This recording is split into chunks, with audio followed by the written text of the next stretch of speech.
Ashama harka fuunee hordoftoota fi jaalatamtoota Asallaffishoo tuub akkam jirtan nagaa keessanii fayyaa keessanii isiniin jedha warroonni amantaa ortodoksii baga isiniin gahee ayyaana xinqataatiin isiniin jedha kan baranaa kan bara egeree isiniif haa ta'uu kan itti eebbifannu kan itti hojjennee guutannu kan karoora keenya galmanuu ga'uuf haa ta'uu ayyaanni kun ayyaana gaarii isiniif haa ta'uu hunda keessanuu jechuudha.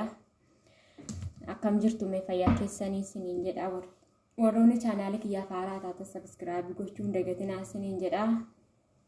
Baga ayyaana cuuphatii isin gahee isiniin jedha hordoftoota keenya akkam jirtanii fayyaa keessanii baga jiraattan isiniin jedha. Baay'ee tokko dasna jedhe jechuudha biyya keenya jiraanne toonii deemuu baannus asitti hin ayyaanessinaa jechuudha. Kanaaf hordoftoota kiyyaa chaanaala kiyya warri haaraa taata subscribe gochuun irraanfatinaa isiniin jedha. Gara chaanaala kiyyaatti makamaa isiniin jedha jidduudhaan jechuudha. Dhaggeeffachaa masmuurii dhaggeeffachaa haasofna jechuudha hordoftoota kiyya. Kristus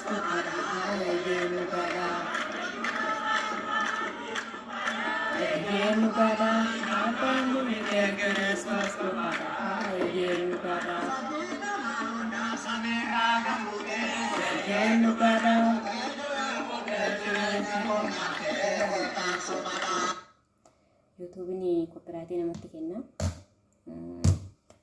Hordoftoota kiyyaa geenye barana geenye kan egeremu waaqayyootu beekaa isiniin jedha hundi keessanuu akka gammachuu guddaa qabdan abdiin qaba ijoolleen ortodoksii tawaahidoo jechuudha.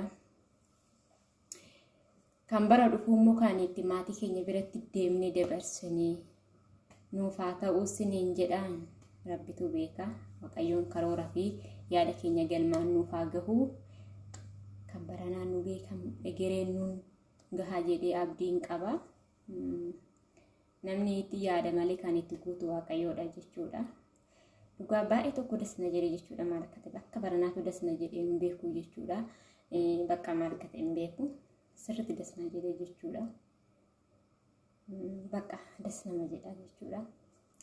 Osoo qaamaan maatii keenya biyya keenya jiraanne hin beeku waan namni jiru dhugaa rabbi baay'ee ulfaata. Na hordoftoota kiyya kanuma isiniin jechuu dhufe gammachuu makoota isiniif qooduu dhufe baga geessa isiniin jechuun dhufe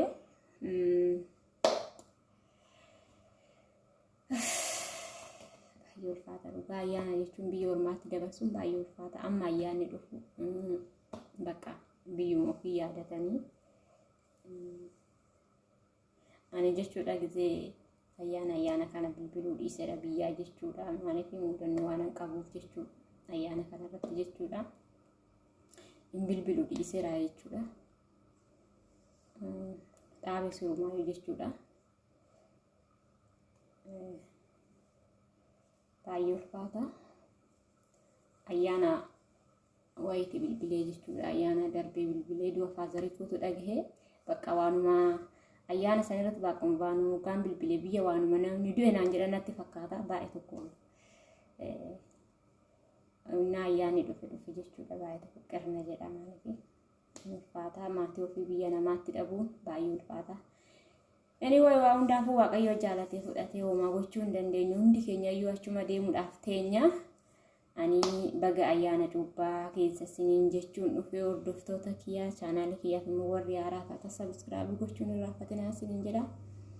Otuma keessi keenya gadduu gubbaan keenya gammadaa jechuudha maaliif ijoollee baay'eetu lubbuu ofii balleessaa jira.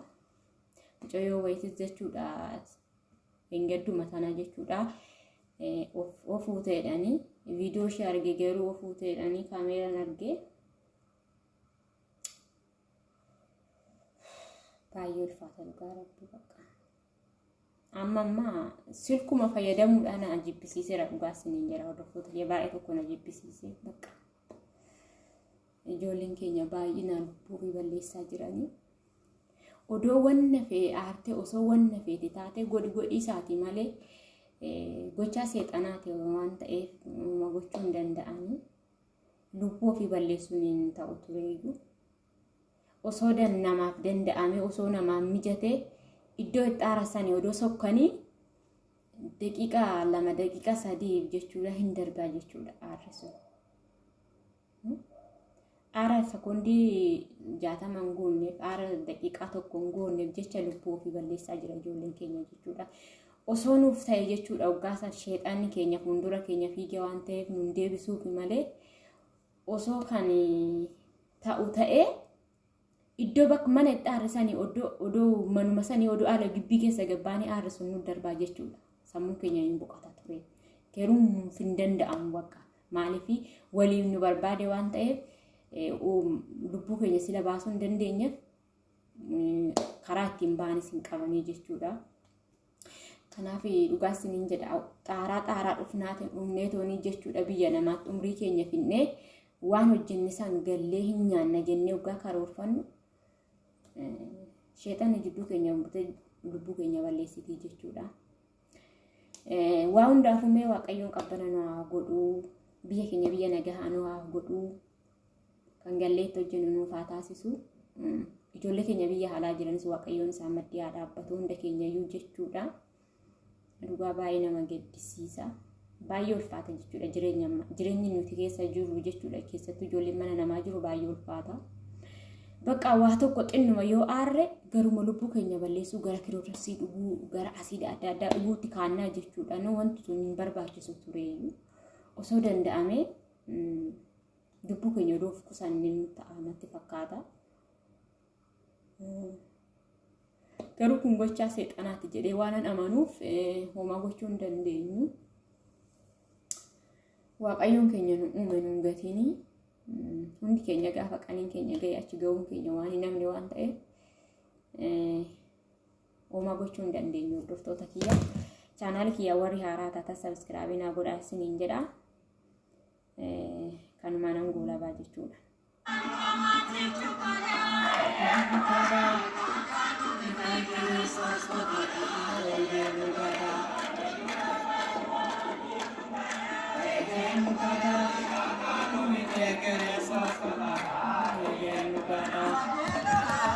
Samira gamude,